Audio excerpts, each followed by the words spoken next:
You can cultivate your sexual energy on your own as a solo person, but in a couple, you amplify that tenfold. And so if you're not making babies with it, you can learn to consciously tap into it, redirect it, which is what I think it was meant to be, the ultimate free energy source. But most people have quite unconscious experiences of sex where they're racing to the finish line. They think the ultimate goal is just that release of orgasm, when I would say the ultimate goal is harvesting that energy, learning how to channel it in our lives. So yes, pleasure is a great goal, and I'd say have even more pleasure by embarking on these practices. But my ultimate barometric question is, does sex leave you feeling energized, rejuvenated, transformed, euphoric, and like you changed your life? And if not, then you're doing it wrong.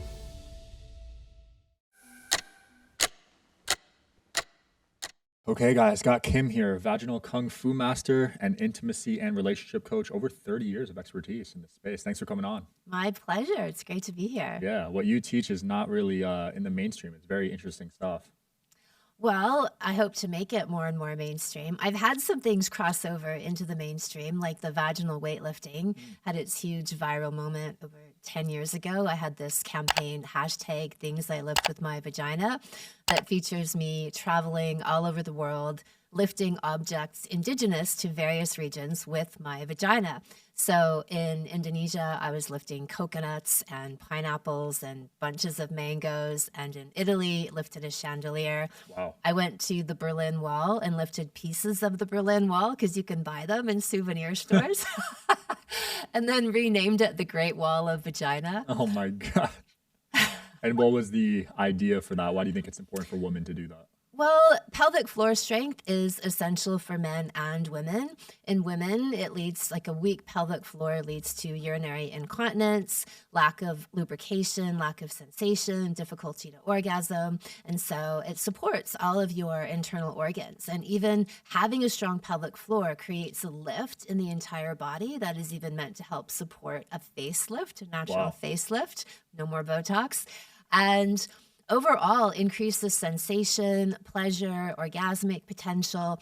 And of course, you can shoot ping pong balls with your vagina, which I assert is the normal, healthy baseline for all vaginas, not just a special skill to see in Thai sex clubs, but that's the norm, right? Having a weak and functionless and non-pleasurable vagina has become normalized, but that's not normal. Right? Being multi-orgasmic, shooting ejaculate across the room, shooting ping pong balls is normal. That's what all vaginas are meant to be able to do. So all vaginas are meant to be able to shoot ping pong balls? That's right. Absolutely. Wow. Multi-orgasmic. So there's different ways. Yeah, I mean, I'm really big on the idea of internal vaginal orgasms for women as being the deepest, most life-changing, transcendent orgasms there are. And my view, what I say, is that every woman can. So this is my Anami guarantee, that every woman can have G-spot orgasms, ejaculate that hits the ceiling, cervical orgasms multiple times in a session. And in fact, for a woman to be well fucked, she needs to have these kinds of orgasms on the regular. This is essential good fuck medicine for all women. Dr. Kim says so. And so I give the best sexual prescriptions ever. And so this is nourishing, rejuvenating, life-giving, self-actualizing medicine. Yes, it feels good, and you rev up all these incredible neurotransmitters and hormones, but there's also this full rebirthing, self-realizing potential with these kinds of orgasms. So I'd say that it's the missing link in people's bodies, in their psyches, in their overall health that most people never think to look at. Geez, squirting and hitting the ceiling, you said? Yeah, just all in a day's work and play. You've done that? Yes. Oh my gosh, it's like 30 feet. Well, I guess maybe not really high European style ceilings.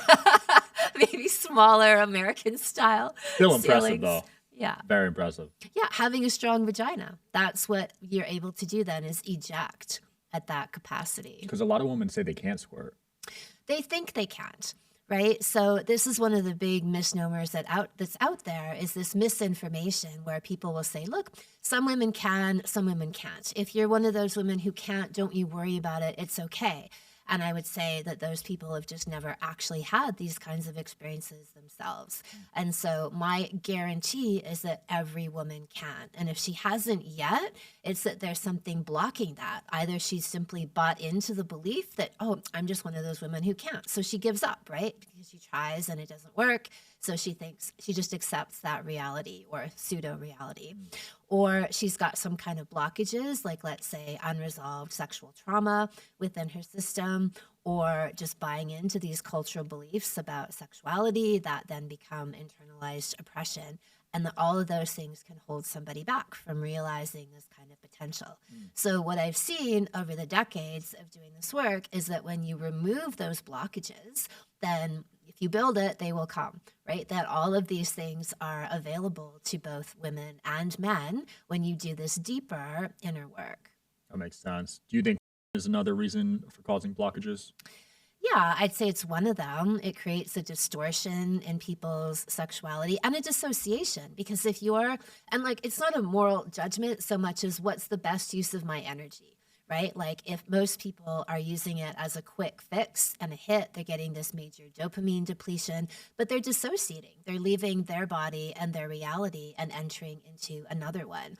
And so my encouragement is that people really tune into their own bodies, their own breath, their own internal landscape and geography of their own body, even though at first it might seem like a little bit of work to do it because you're not getting that immediate quick hit that you get from porn, but the long-term benefits are much deeper. Right. So you think more men should be doing semen retention? Yeah, I'm a big fan of semen retention, or at least conscious sexual recirculation of energy, right? And then to me, the ultimate best of all possible worlds is orgasm without ejaculation, right? So you can still have all the pleasure and even more pleasure. You know, men describe it as 100-fold more pleasurable than just a regular orgasm, but you're not losing these vital fluids that cultures over the millennia have said are really detrimental to just keep spewing out, right? If every ejaculation can create a new life and men are just dumping it out willy-nilly, then they're depleting themselves. And that's why men tend to pass out literally after they ejaculate, because it takes a lot of energy for the body to create such a magical, life-giving mixture, right? And so by practicing orgasm without ejaculation, and the same thing applies, the Anami guarantee, every man can, right? It may take some discipline and willpower to get there, but the end results are even better because you're keeping all of this energy and recirculating it for yourself and your partner. The Tri-Light from TheraSage is no joke. Medical grade red and near infrared light with 3 frequencies per light, deep healing, real results, and totally portable. It's legit. Photo biomodulation tech in a flexible on-body panel. This is the Tri-Light from TheraSage and it's next level red light therapy. It's got 118 high-powered polychromatic lights, each delivering 3 healing frequencies, red and near infrared from 580 to 980 nanometers. It's sleek, portable, and honestly, I don't go anywhere without it. Wow, so you could train guys to do that? Absolutely, yeah. That's impressive. Yeah. I feel like that's hard to pull off. Well, I think the hardest part is just convincing men that it's worth it because they can feel like you're trying to take away their orgasm, but you're not really. There might be a training period of having to be very deliberate about your process, self-pleasuring or having sex, but it can happen very quickly. Right? And then once you have that experience of an orgasm without ejaculation, and then you feel like you want to go to the gym after having sex or run a marathon instead of passing out. And one guy actually came to my work. He's an ultra marathoner. And he heard me say, look, after having sex as a man, you ought to feel like you can run a marathon. And he's like, oh, I'd like to run one before and after. So let me at this. And so he improved his marathon performances after practicing this because he was retaining this energy and then channeling it into his athleticism. Wow. So you could channel that sexual energy into productivity and other aspects of your life. Yeah, and that's one of the things I'm most passionate about sharing with people is sexual energy is life force energy. It's the energy that creates new life. And so if you're not making babies with it, you can learn to consciously tap into it, redirect it, which is what I think it was meant to be, the ultimate free energy source, and then use that for your creative projects, whether that's your work, your business, your family, like everything in your life, you can channel this energy into your athleticism. Yeah. When you have sex with someone, do you feel like there's an energy transfer there too? 100%. Yeah, that's really the essence of it, right? Is that you want that energy transfer. It's like, you can cultivate your sexual energy on your own as a solo person, and it's important to do that to really use that energy source. But in a couple, you amplify that tenfold, right? Especially in a conscious relationship where both people are on the same page and practicing how to learn how to exchange this energy with each other. Then I call them superpower couples. Wow. Everyone should aim for that. Yeah, I think so. Psychedelics of sex. So you believe orgasms are a gateway. Yes, I'm all about mainlining and getting things from within. That if psychedelics or any kind of substances could do something to our system and open up these doorways to other states of consciousness and other dimensions, we can do that we don't necessarily need the external substance. And so over the years of me practicing conscious sexuality and having these experiences, so I had done ecstasy maybe in my late teens. Oh no, I'd had cervical orgasms first and then later done ecstasy in my early 20s. And I was like, oh, this is like a cervical orgasm, but my cervical orgasms are better. So having these mind-altering experiences where you feel transcendent, you feel at one with yourself, with the universe, with God, you even see shapes and colors differently. So having full psychedelic trips by taking this energy and channeling it up the spine, into the brain, up through the crown chakra, which was the aim in ancient Taoist and tantric practices, is to use that energy as a springboard to higher states of awareness. And so again, we all have that capacity, but most people have quite unconscious experiences of sex where they're racing to the finish line. They think the ultimate goal is just that release of orgasm, when I would say the ultimate goal is harvesting that energy, learning how to channel it in our lives. So yes, pleasure is a great goal, and I'd say you'd have even more pleasure by embarking on these practices. But, my ultimate barometric question is, does sex leave you feeling energized, rejuvenated, transformed, euphoric, and like you changed your life? And if not, then you're doing it wrong. Wow. Meaning there's ways to feel elevated and gather energy through sex, or you feel depleted and like you've just dumped out all of this energy. Yeah. What is this 3-hour sex date that you talk about? Well, the more sex you have or the longer you have it, the more energy you can harvest. So in my experiences over the years, had really good radar, I suppose, in magnetizing lovers who are also interested in endurance sports, but like having long sex dates. And because I feel like you can really open up and unwind. It's like getting a massage for 15 minutes versus getting one for 90 minutes, right? In 15 minutes, you've barely started to even relax and let your guard down, and it's over. Right? In a 90-minute session or a 3-hour session, you fully unwind. You're not expecting any kind of interruptions. You've carved out this sacred sanctuary with yourself and your partner. And then you're able to connect and harvest and really build up this energy over that time period. So this, for me, is when I had the most powerful breakthrough, cataclysmic sexual experiences were in these longer sessions. And these deeper orgasms for women, G-spot orgasms and cervical orgasms, often don't come through in 15 minutes, 10 minutes. The average sex session is like 3 minutes to 5 minutes, right? So for women especially, women are insatiable. Women actually, there's an old Taoist saying that sexually speaking, men are like fire. They're quick to ignite and quick to extinguish. Women are like water. They're slow to boil, but they keep on boiling.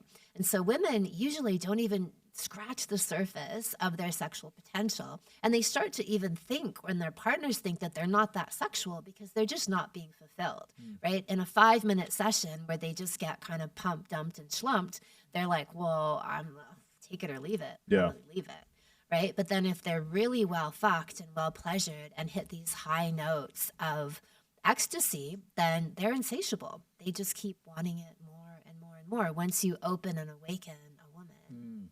How can guys build up to 3 hours? Because most of my friends can't last that long. Yeah. practice, commitment, and breathing. Like the number one resource for men is breathing. And most people, and men especially, they tend to breathe really shallow, hold the breath, tighten up the body, get to orgasm, and then they just like pass out at that peak. Yeah. And so it's like opening and relaxing the body all the way through that build up, breathing deeply, aiming for a 4-count inhale, a 4-count exhale, all the way through as much as possible. And then especially at the edge of orgasm.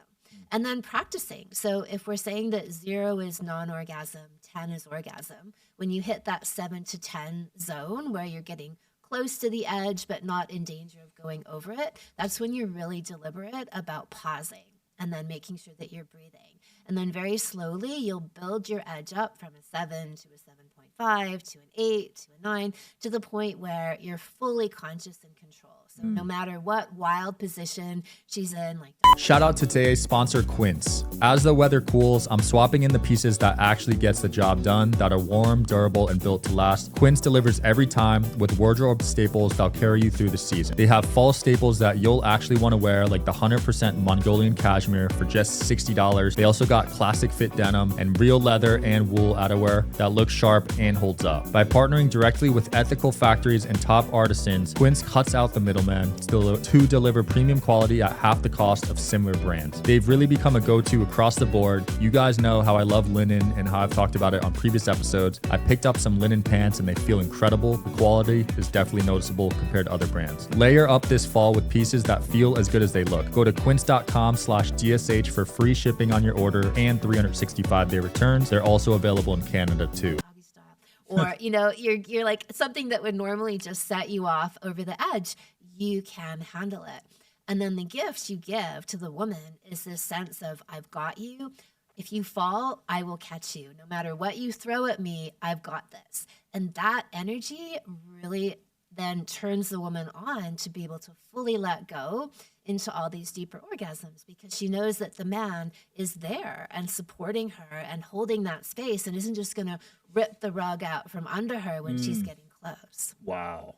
I got one buddy who's at that level. That's great. Yeah, he could go for hours. Is he teaching all you guys? Like his secret? No, he's keeping it to himself.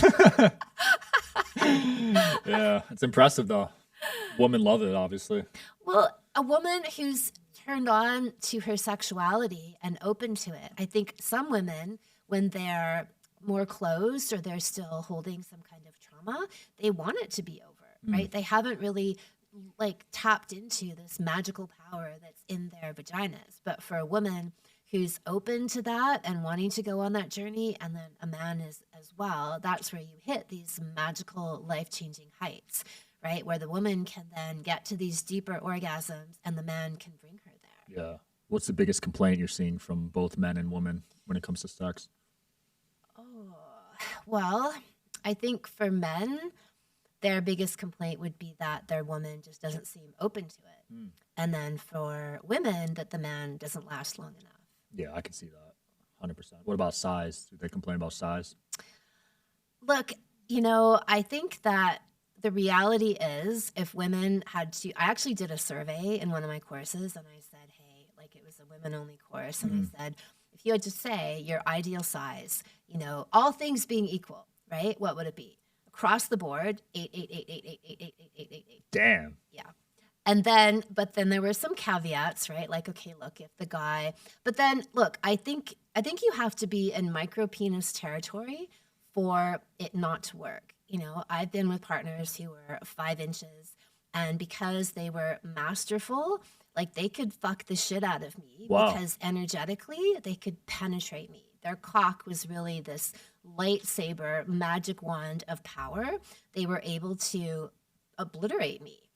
Right. And so that's all we want. Right. That's all a woman really wants, is to be fuck annihilated. And so you can do that with any size cock. I've been with men who were 8 inches and they didn't own their cocks. They didn't own their masculinity. And it was kind of it wasn't attractive and it wasn't fulfilling. Damn. Right. And so if a man is owning everything he's got, then he's in good shape. Wow. Guys must be intimidated to have sex with you. Well, You know what I mean? Well, bring me your best shot. Shoot your shot. Look, it's something I love and I'm passionate about. And I think if you've got a partner who's willing to learn and is open to this, anything is possible. Yeah. Yeah. Are you more of teaching them? Because you... It depends. Like over the years, I've had some partners who are infinitely skilled. Yeah. Right. And they've been able to meet me straight away and we teach each other. And then other times where I've been in that role, but then that doesn't really last because you want to have somebody. Yeah. And you want to have, and then if they are in that place, often people have blockages that are more deeper work for them to do. Right. And if they seize that and do the work, then fantastic. If not, then you're at a standstill. Yeah. Are you seeing a lot of beta males these days? Yeah. I mean, I'm a really big champion for alpha males and encouraging men to really seize and claim their masculinity and encouraging them that women want this. Women are hungry for this. But yeah, there's huge cultural messaging encouraging the beta male ideal. I think there's a corresponding resurgence now of wanting alpha males and wanting more masculine energy. But I never tire of sharing how much women want that, right? And I think the whole 50 Shades of Grey phenomena, which was whatever, 10, 15 years ago, showed people, right? Like you have this character, not that I haven't even read the book, but I know it's about, that it's this strong masculine presence. He really takes the woman. He's dominant, charismatic, powerful, unapologetic, right? And women are reading this book in the subway getting wet, right? I don't know how many, 200 million copies sold or whatever it was, right? More than that probably. And showing this is what women underneath are craving. They want a man who can take charge and really manhandle them. It with love, right? Yeah. That makes sense. I think women want to be submissive for the most part, right? Obviously, there's going to be some that want to take the lead, but I think at our nature, it's like wanting to submit to a worthy man. Like every woman deep down wants that, wants to find a man who's a king and a captain and, a dominant, strong, confident person who is worthy of submission, right? Like bring that to me and I will be on my knees, right? Yeah. And I often say too, like it's not that behind every good woman is a man, it's behind every good man. No, wait, behind every good man is a woman. Behind every good woman is a man on his knees, ferociously pounding and giving her everything he's got, right? Turning her into this well-fucked woman. Yeah. And then it's this beautiful interplay where she's well-fucked, she's satisfied, she's fulfilled, and she's the most supportive, encouraging, loving, go-with-the-flow woman. If a woman is underfucked, she's nagging, she's humiliates him, she'll belittle him, berate him in front of his friends, she'll embarrass him because she's secretly underfucked and doesn't even realize it, right? She's just resentful. And people misinterpret this nagging or whatever as some kind of inherent trait or she's just like that. She's underfucked. My friend Walter O'Brien, 5th highest IQ in the world, he told me something years ago that stuck with me in regards to this. He said the most successful people in the world are also the horniest. And I know you talk about this too. Yeah, that old book, Think and Grow Rich, in the 30s, like, who was the author of that book? Napoleon Hill. Yes.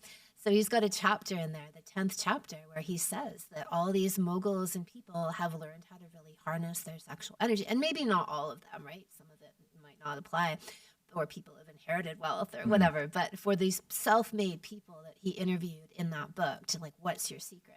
It inevitably came down to having a really supercharged, intimate love, sex connection that was there fueling their lives. So I agree with that. And that's kind of like the secret of sex, right? That's why I would say sex is so censored, suppressed, so much misinformation about it, so much taboo, is that we all literally have this power at our fingertips. Yeah. And if people knew how to use it, and when they do, they become unstoppable, right? Both in harnessing their own creative gifts, their manifesting power, and they get to a place where they don't give a fuck. Right? They get to this place where they don't care what other people think about them. And that is one of the most important things you can have, especially as a leader, and to speak out and make your opinion known and take an unpopular stance. Be a pioneer in something, right? If you're a trailblazer, you're saying things that people haven't said before, you're doing things that they haven't done before. You need an element of courage. And if you don't have that, you won't take those chances, right? Yeah. So you have to be willing to be that fool in a way, right? Who steps out off of the cliff and trusts that I know my truth so well that the universe is going to support me. And if it doesn't matter, because I know I have to live my truth. Absolutely. Certain cultures have a lot of shame around talking about sex. All cultures, do you mean? You think all? I don't think look, there might be some Eastern cultures or pockets of cultures where they have a different kind of relationship to it. But I think the Western ethos, for sure, there's a lot of shame. That's, like the slut shaming and stuff like that, right? Yeah, absolutely. I mean, that's a really big one, the Madonna whore complex that both men and women end up buying into. And it's drilled into us, from the earliest days of our lives. And that mythology of Madonna whore and that separation where women aren't really given permission to be sexual. Men are given more permission, women a lot less. They have to go through, I'd say, inner transformation gates of fire to really claim that within themselves. Yeah, it is interesting. On my Asian side, definitely didn't talk about it. No. Not even once. Not even once? No, and I know you live in Asia, so you can relate. Yeah. They're kind of closed off, Well, my experience is that like within a family unit, it was more open and spoken about, but less so in a public, casual kind of conversation. But in those more private settings, there was a healthier relationship to it. I can see that. I did want to touch on the urine therapy stuff. Yeah. How long have you been doing that? Let's see. I think I started in 2020, so nearly 5 years. And you've noticed dramatic results? Well, I didn't have a major issue to heal. Okay. I read about it and heard about it, and we've talked about, there's a podcast I listened to about it, and I felt really, it intuitively felt like a good thing to do, so I started drinking my morning urine and fermenting urine and doing urine enemas, tried snorting some fermented urine. So I've been doing these things. I'm in the more health optimizing place, right? Where I don't have any major issues to heal, but I'm always looking at how to optimize. So I do think that there is an optimization factor there, but I'm not the best example of someone who had some major illness and then healed it from that. I wonder if someone had a sore throat and they gargled aged urine, what would happen? Well, they would say that it would help heal it. I would think so, based off what I'm hearing about it. Yeah. And that I've heard that snorting it can help remove mold that's actually been lodged in the sinus cavities. Like people have snorted it and then this black stuff comes out. It acts as this poultice to pull toxic residue out. And same thing with the urine enema. I mean, I've done a bunch of those and they're wild. If you've ever done a coffee enema, that's one thing. Doing an aged urine enema is next level. It's just this whole body high, almost like your whole body is shimmering from doing this. Do you use aged urine for that or fresh? Yeah, aged. You can do both, but the aged is more powerful. More stem cells. Yeah. Wow. I might have to try the snorting because I have 2 cysts in my nose. Yeah. And that's probably from mold.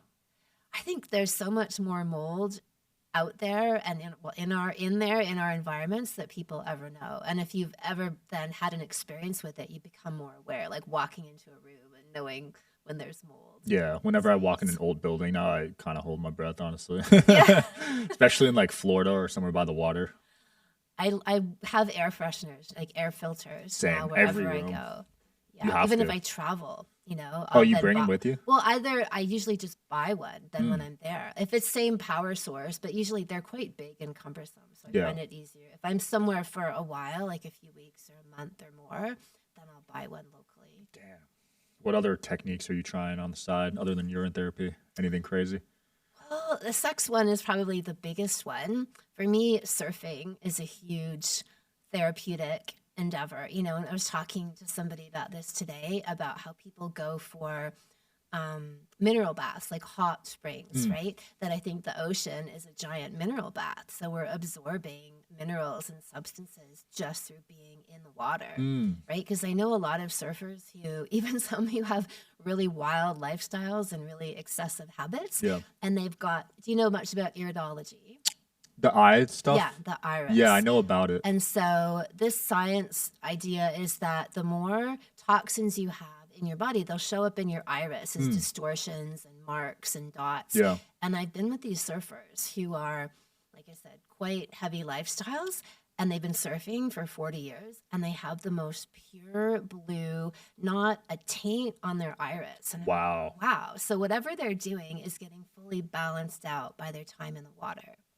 And just the whole idea of aligning with this wave and this energy and flow, like that's one of my biggest outlets. I could see that because there's also a lot of grounding with surfing. Yeah, absolutely. Anything that where you're in nature and connecting on this deep level, which to ride a wave, you have to fully tune in and open yourself to this flow and then align with it. It's such a beautiful meditative practice. Absolutely. Okay, I did need to ask you about the energy orgasm. Yes. So you've made someone orgasm from just energy across the room? Yes. How? Well, I mean, a number of ways. I think that, look, we're all telepathic creatures, right? We all have these skills. We all have a deep energy awareness within us, like energy meridians, the flow of energy. And these deeper orgasms, like the orgasm without ejaculation, cervical orgasms in women, even anal orgasms, all reach these more full body, psychedelic, crown chakra opening experiences. So you start to tap into these neural pathways in your body, in your brain.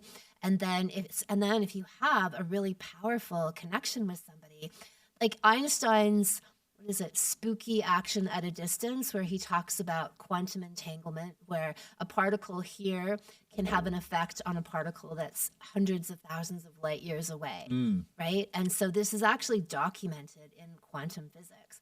So, but yes, having that intimate connection, thinking about them, feeling into them, and then they can have a corresponding experience on the other side of the world. Even. Wow. Yeah, and Holy vice versa. crap. Someone did that to you too? Yeah, I've had that with people, like, again, these very skilled and inner aware people, right? Where you begin, the more you have these experiences together, then even if you're separated by physical distance, it's easier to keep having them because you have that connection still, even when you're not physically together. Wow. And then you put your attention on it and you can actually build up into these full energetic orgasms. That's so nuts. So hands-free orgasm. Yes. Holy Come on, no crap. hands. That's crazy. Binaural beats can do that too. Create orgasms? Hands-free, yeah. Hands-free orgasms. Have you looked into that? No, I know about binaural beats, but I didn't know that it was being used for orgasms. Yeah, if you go on YouTube, it's got millions of views on it. There's a few of them. All right. Didn't work on me, but Yeah. I might not be in tune or Well, maybe whatever. you need a person Yeah, and not a program. yeah, probably. We'll have to talk after this. Yeah. So you could lift a coconut with your vagina. You mentioned that earlier. How long did it take to train to that point? That was several years of training. And I've been doing the lifting practice for about 25 years. And I mean, I could go heavier, but I decided that I was happy with the coconut. 10 pounds. That's a Yeah. lot of weight. Yeah. And that's, I mean, look, that's not necessary for someone to have all the benefits of a strong pelvic floor. I'm, as I said, like an endurance athlete. I'm interested in how far things can go. And I wanted to be able to show people the power of the vagina, right? And lift all these different objects from all over the world. Well done. You might have to sign up for a Guinness World Record or something for that one. There is a woman. Oh, there is? Yeah, that's Tatiana Koznikova from Russia. That's what I'm the number 2 strongest vagina in the world. She's number 1. What is she lifting? She has lifted 14 kilos, Holy crap. How many pounds is that? about 31 pounds. Oh my gosh. Yeah. That's insane. Yeah. 31 pounds. That's more than guys can curl. Yeah. Like, that's actually insane. Have you Yeah. met her? I haven't met her, but I've just, referenced her from afar. You two need to do a video together or something. Yeah. Wow. Morning sex or night? Morning. Why? Start the day off with a bang.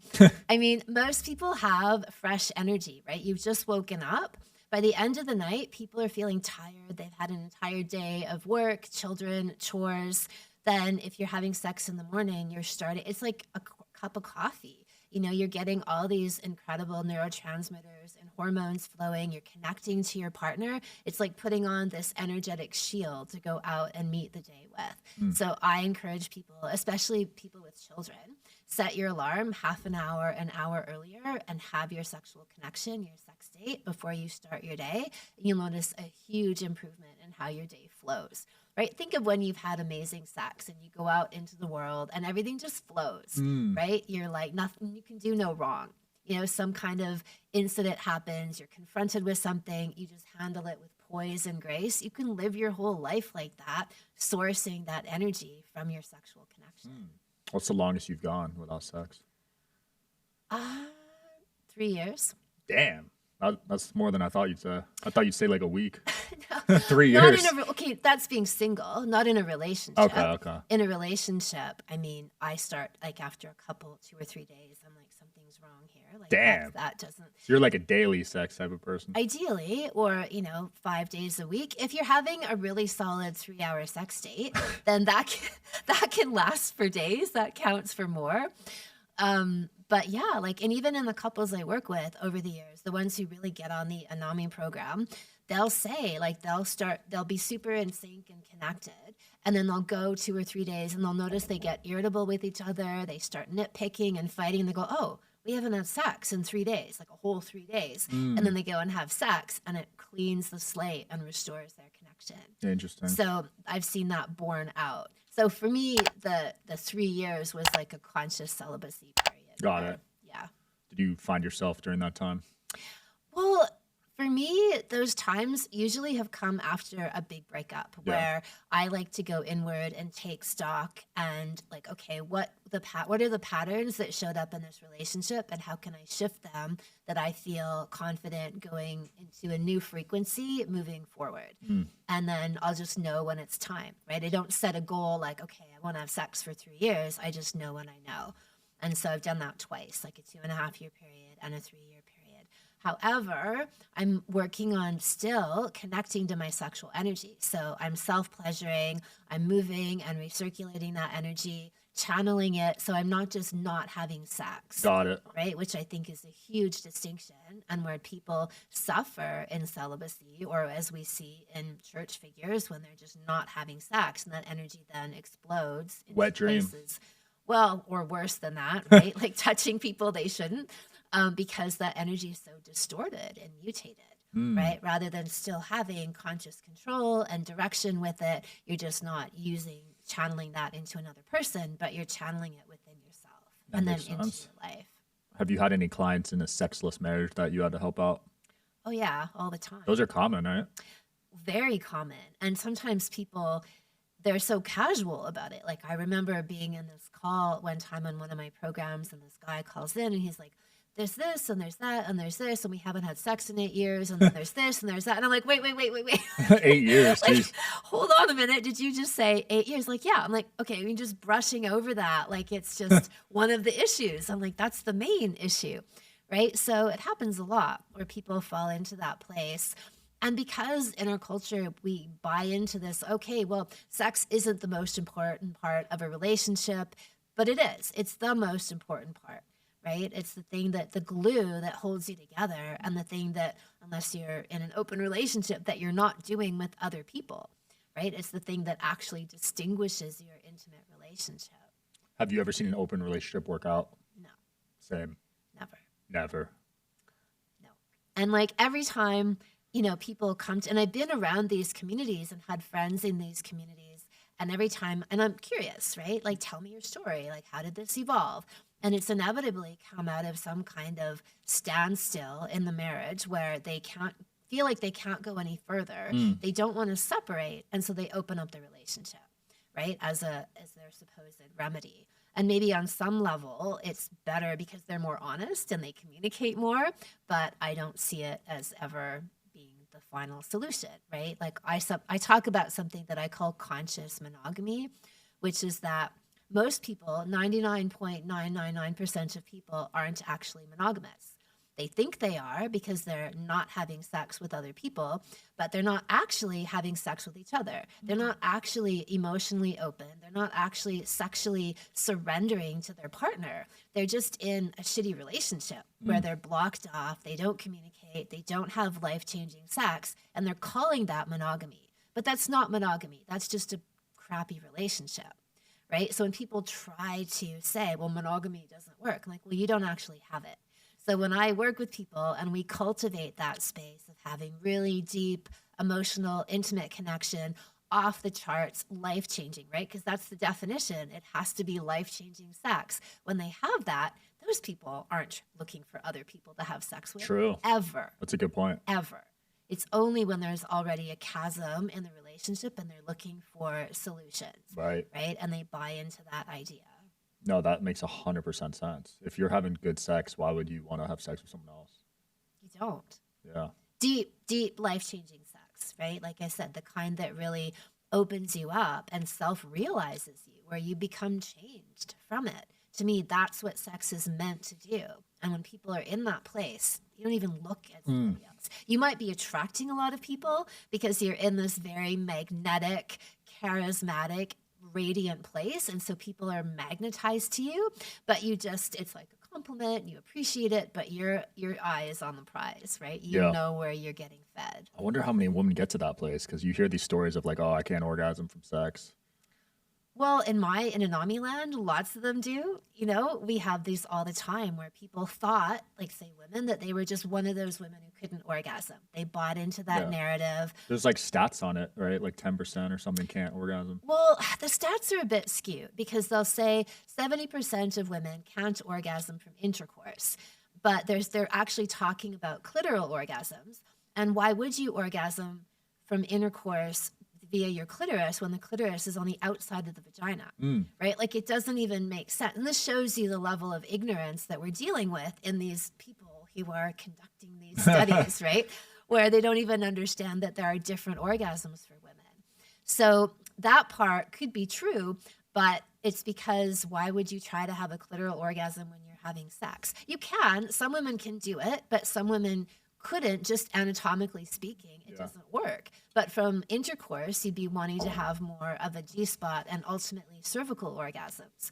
And for women to get to those places is a huge level of surrender and openness, working through sexual blockages, healing any kind of sexual trauma, beliefs like we talked about, taking on Madonna horror ideas. All of that stuff plays into it, right? And when they do that kind of deeper inner work, then yes, they get to those places. Sometimes it's as simple as me saying, look, every woman can have, let's say, a G-spot orgasm. And they'll go, really? Because I thought maybe I tried and it didn't work and I was one of those women who couldn't. So then they go home that very night and they have their first G-spot orgasm just because I told them they could, right? And then for other women, it might take longer because they have more of a buildup of issues that are preventing them from getting there. Wow. G-spot orgasm. Haven't had that one yet. You haven't, or like in you? Like Your myself, G-spot? yeah. No. Yeah. It's in the ass. So I mean, yeah, I can't say I've had that one yet. You know?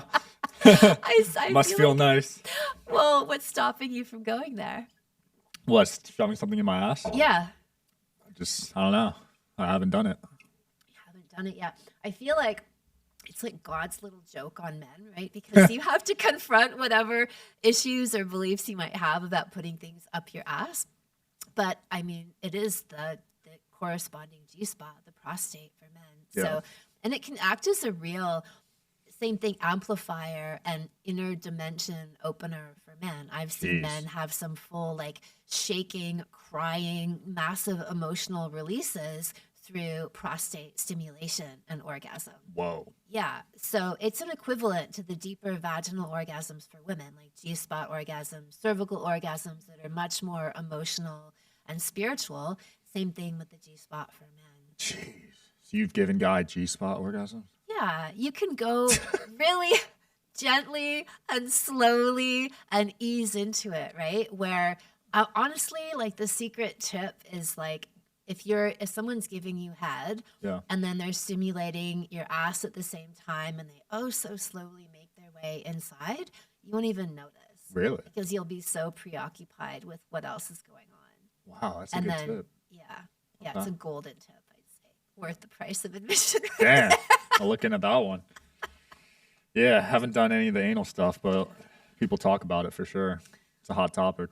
Hot topic. And I mean, why not, right? If you find the right person who's open to these things and you are open to it, they're all like, I look at them as tools in a toolbox, right? There's different energies and times, like the ass is a great storehouse of emotion. When we talk about people who have a tight ass, or that person has to stick up their ass, it's like, it's a place of repression, right? And stimulating the ass helps you to let go and unwind. So if you're feeling like, say for me as a woman, like I'm feeling really stuck in like something, there's something that I just need to let go of and I can't quite access it.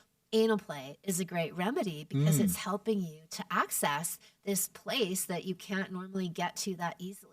Wow. Right? You can't talk your way through it. You can kind of fuck your way through it, but you can anal your way through it even faster. I'm sure So guys. it's like bringing out the big guns. Yeah, I'm sure guys don't mind helping you out with that problem. Well, that's what we do for each other. We heal each other, right? In that kind of deep, what I call gourmet sex relationship, you're learning to heal and use the metaphysical properties of these sex acts. Gourmet sex. Love that. Sex positions. How much do those matter? I think a lot of it comes down to intuition eventually, but certain positions, like say for cervical orgasms in women, doggy style is number one. Number one Cervical. position. And cervical is the most powerful one, right? Yes. Okay. Yes. So that position gives direct access, but I wouldn't recommend going straight in. I would have a lot of warm up, foreplay, sex in other positions, but that's the primo position for cervical orgasms. When you get really good at having them, you can have them in any position. So just like I talked about with the energy orgasms, once you've opened up these energetic pathways in yourself, you can just access them mentally even, right? And like put yourself into that place and get there. But initially, as you're working up to that level of mastery, then yeah, positions can matter. But ultimately, the biggest marker of getting to these deeper experiences is surrender. And like my definition of gourmet sex is when two people are coming together and you're completely open. So no barriers, no hang-ups, no walls put up. You're fully abandoning yourself and opening yourself emotionally, energetically, sexually. That's where you hit the gold, right? That's the magic ingredient in gourmet sex. And that's where you hit these, and the more powerful they are, especially, the more surrendered you are. Can you have gourmet sex with a condom? Yeah. Oh, I you mean, can? ideally because condoms imply a level of barrier. Like what's the barrier there for? We don't know each other well enough. We don't trust each other enough. So I suppose that in itself is saying, okay, that level of trust isn't there. But if you were, say somebody was using it for birth control and they did have that level of openness, they could still get there. Okay. Yeah. What about lube? I'm not lube for the ass, 100%. Buckets of lube, all the lube you want, go for it. But for vaginas, no, I don't recommend. In fact, I forbid women to use lube. Wow. Because I believe it's overriding the voice of the vagina. If what is lube? What does wetness mean in a vagina? What does it mean? That they want to fuck, right? Yeah, right? So if a woman's not wet, what does that mean? They don't want Or she's not ready yet, right? And so if we're slathering on the lube and making it ready, then we're forcing it to do something that it's not yet ready to do. Right. And so all that does is create dissociation, create numbness for the woman, and she probably won't orgasm, or maybe just have a clitoral orgasm, which is a more superficial orgasm. So I encourage women to tune in, listen, like, well, do they need more emotional connection to their partner? Do they need different physical stimulation to their partner? And when they get that, they'll start to lubricate naturally. But we've been trained like, oh, lube is a girl's best friend, right? Like it's no marketed. big deal. Yeah. And even so-called sex experts will say that, like, oh no, of course, it's great to just best thing ever. And I say, no, it's the worst thing ever. because women are then becoming more disconnected from the voice of their vagina. And vaginal weightlifting actually is one of the best physical tools to improve lubrication. Circulation equals lubrication. If you're exercising that area and stimulating it, you're getting all of that oxygen and hormonal flow, and you lubricate much more easily. But that's part of the equation. The rest of it, like I said, is deeper emotional connection and physical stimulation. That makes sense. So no lube in the bedroom, guys. Yeah. Unless you're doing anal. That's right. Anal only. That's funny. Anything else you want to get off your chest, or where can people learn from you also? You can come to kimanami.com. That's where I host all of my online programs that I call sexual savant salons. And so we have them for men, women, couples, and vaginas, specifically vaginal kung fu for the weightlifting teachings. And then I have a podcast, Orgasmic Enlightenment. I'm active on Instagram and not so much on YouTube these days. But Got banned there? well, it just felt like it slowed down, right? There's a For point everyone it did. where the growth isn't coming back, and you put so much energy into videos and making good videos. It was like, okay, whatever. I'm pivoting to podcasts where you've got the longer form conversations anyway, which are more interesting. Yeah. So, People just want clips these days, though. I just film these to get clips, honestly. yeah, That's where the attention's at. yeah, and you're good at it. Yeah. Well, some of these will pop off. So thanks for coming on. My pleasure. Yep. Thank you for Check her out, guys. Shoot her a message if you need some help in the bedroom. See you next time. Wherever you guys are watching this show, I would truly appreciate it if you follow or subscribe. It helps a lot with the algorithm. It helps us get bigger and better guests, and it helps us grow the team. Truly means a lot. Thank you guys for supporting, and here's the episode.